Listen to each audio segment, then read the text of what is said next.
The AMARA woman is a uniquely designed, strong, essential, and graceful woman on the journey to improve her total body wellness through social connections, health, and happiness, and with a sense of purpose. You're tuned in to My AMARA Letters, real intimate solutions to your really intimate matters, advice letters answered live by Dr. Yvette. Hey AMARA beauties, you're listening to My AMARA Letters, where I get to answer your advice letters live with the perspective on health, business, relationships, and lifestyle. I'm your host, Dr. Yvette. This is episode 3 of My AMARA Letters. We're in the Freedom Beyond the Pandemic series. This week's theme is relationship goals. Our word for the week is authenticity. Let's find out how this week's AMARA beauty wants to level up her lifestyle. Dear Dr. Yvette, how are you? I hope you're doing okay. Just thought I'd ask before I bring you into all of my drama. Well, here goes nothing. I am a 36-year-old mother of a 9-year-old son. I've been divorced from my son's father since my son was 7.5 years old, so a little over a year now. Let's just call him my ex-husband, Philip, to protect the extremely guilty. Philip and I share custody of our son, and shared custody was really easy because the one thing that we agreed upon was that we were great parents. Before we divorced, we agreed that we would always make sure our son would not be negatively affected by the fact that we just weren't able to remain together.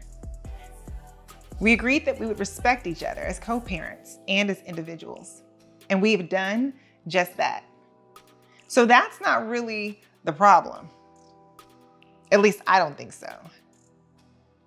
Our divorce had just been finalized when the COVID-19 pandemic hit. So on top of all the emotions that come with going through a divorce, we were smacked upside the head with trying to navigate all the craziness without putting fear in our son. So even throughout the pandemic, my ex and I thought it best to keep up our visitation schedule the same so our son wouldn't be thrown completely off. And this was us really trying to help manage his emotions. So like the champ that I am, I held it together. Not for me, but for everyone else. No one really knows the reason I divorced Philip. I've never told my family, my friends, and I definitely didn't want my son to find out anything bad about his father because he just adores him so much. So I just continue to smile and keep peace. To this day, I know that this isn't me smiling. It's a whole nother person acting. Acting like what he did to me didn't almost destroy me. Everything in me has been challenged to continue and to stand and to smile, all for my son. So by now, you must be wondering what caused the divorce. Well, we were married a total of 9 years, but it was in the 4th year that I was confronted with the fact that Philip had cheated with my best friend of 10 years. Their affair began while Philip and I were dating and continued throughout our 2nd year of marriage. And I won't give her the power of creating a fake name for her. Needless to say, that friendship, it ended abruptly and pretty badly. I was hurt to the core, really by 2 of the closest people in my life. I forgave them both. I really forgave them. The counseling that Philip and I went through helped a lot with me forgiving them. So I thought things were fine, but after our 8-year anniversary, things changed for the worse again. I'll never forget it. Philip's phone rang and it was late in the middle of the night. He had just gone to the bathroom, so I answered it. On the other end, a crying woman told me to tell my husband that she was in the hospital and that she had just lost their child. I was so shocked, I couldn't even speak. I didn't say a word. I just knocked on the bathroom door, opened it, and handed him the phone. And still, I really thought we could work things out and headed back to counseling with him. I don't regret going through counseling. Not the first time, and even not the second time. It was there that I realized who I am and exactly who Philip is not. It helped me to leave, just knowing that my son had a better chance of being a real man with Philip as his father, but not as my husband. My problem, I never had a really good conversation with Philip about all the dysfunction in our marriage. Communication was never his forte, and a part of me feels like I need to have that conversation with him. I recognize inwardly that even with the smile I place on my face, his name, it makes me want to French braid my hair and set it off. So I know our relationship is still very toxic. My family and friends are really pressing me to begin dating again. They say I'm way too young to be single, as if that makes any sense, and that I still have time for a happy marriage. But I don't want to mess up another relationship with my unhealed wounds. I've never been the type of woman that just went on lots of dates. I'm not saying there's anything wrong with dating. It just never has been my thing. I don't like wasting my time. And I don't let my emotions get all involved and mixed up for someone that I don't see a future with. I don't apologize for that. I know me. Dr. Yvette, how do I get beyond what Philip did to me? I genuinely want to smile from the inside out again. I think I have everyone else fooled, but I can't fool myself anymore. My pretending isn't really helping my son like I'd hoped. So what do I do? Signed, no more toxic relationships.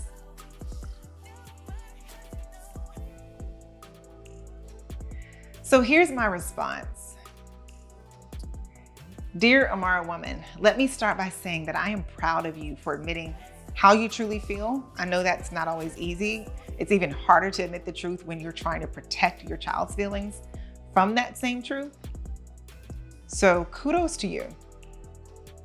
Really kudos for recognizing that your happiness isn't tied up in another person, but it has to be found inside yourself. It's so sad when I see couples imprisoned in a marriage or in a relationship knowing that they will never truly be fulfilled. Far too many stay in this relationship to please the other person, not knowing that the other person is doing the same thing for them. You mentioned the word toxic, so I want to explore that word for a brief second. A synonym for toxic is poisonous. Poison is only meant to kill. Yet we try to keep toxic, poisonous relationships alive, not realizing we are causing our own slow death, trying to maintain this facade of happiness. While in a toxic relationship, we fail to understand that those close to us, they see the pain, they see the strain of the relationship, and they aren't the least bit fooled. But for you, you've decided to make a change. So you recognize how not being true to who you are is very toxic to your soul. You are essentially answering the call to be your true, authentic self. You said, this isn't me. I finally see the me I wasn't and the me that I'm meant to be, and I'm gonna fight for her.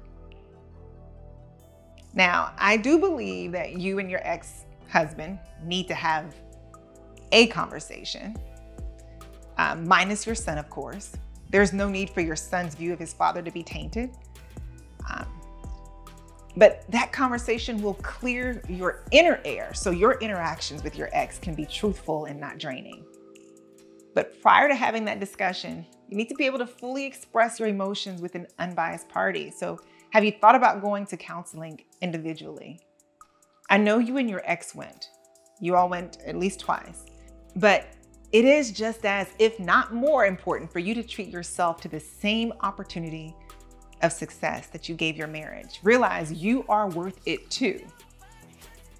So you wrote about a pattern of your ex's cheating. He was cheating prior to your marriage and during your marriage.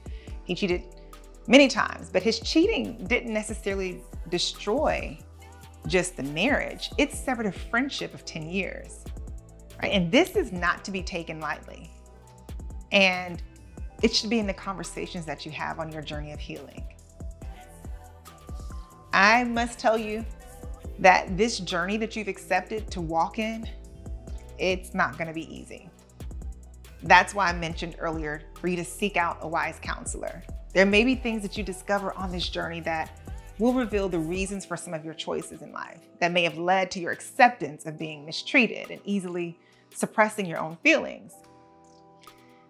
As much as you might not want to hear it, there's still healing you need from the severed bond that you had with your former best friend. Now, that doesn't necessarily mean that the friendship should be reestablished. I am not saying that at all. But you need to be able to see what she did is not true friendship behavior. Also recognize that her brokenness is hers, so you don't internalize those feelings of regret or of having her as a friend. Allow the mistake to be just that. No need to try to sugarcoat it or pretend it was either Philip's fault or your former friend's fault. So regardless of how it happened, cheating, despite how it would hurt you, was both of their adult decisions. Now, I'm not trying to be cruel at all. I just feel you really need to hear this, and don't hold it in, because sometimes we sugarcoat things to make us feel better. And we try to find reasons and excuses for why things happen. Honestly, you've had enough time to think of all the reasons, all the excuses, all the lies, and all the stories of how you ended up in this situation. And we've all been there. But learn to just speak it as truth, and that is it. Take a moment, reflect, pat yourself on the back even for not totally losing your mind. No joke. Like, you've pushed forward through all of the adversity to fight for your son. You've placed a smile on your face to walk through the fire to see your son happy. You've taken care of everyone else's emotions. Now, it's time to fight for yourself, girl. You've taken the hardest step in the process already, finally just admitting the relationship with your ex-husband is toxic. So I believe in you. I see you freed from this toxic relationship and the toxicity of relationships. You are worth the fight.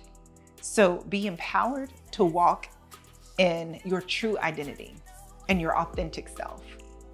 And so as we close each and every episode of My AMARA Letters, I want to say to you, my dear AMARA woman, I'm Dr. Yvette, and I'm wishing you life's best and pouring into you so you royally pass life's tests, equipping you to power through life's stress, challenging you to live your best and to make this day and every next day better than the rest. You're strong, resilient, and essential. Rare, delicate, and graceful. My beautiful AMARA woman, keep loving and living in the freedom of being you. For the complete letter and response, subscribe to My AMARA Letters, available on all podcast platforms, or visit theamarawoman.com. For a full visual experience, watch weekly episodes on YouTube, search The AMARA Woman, take a listen, and subscribe.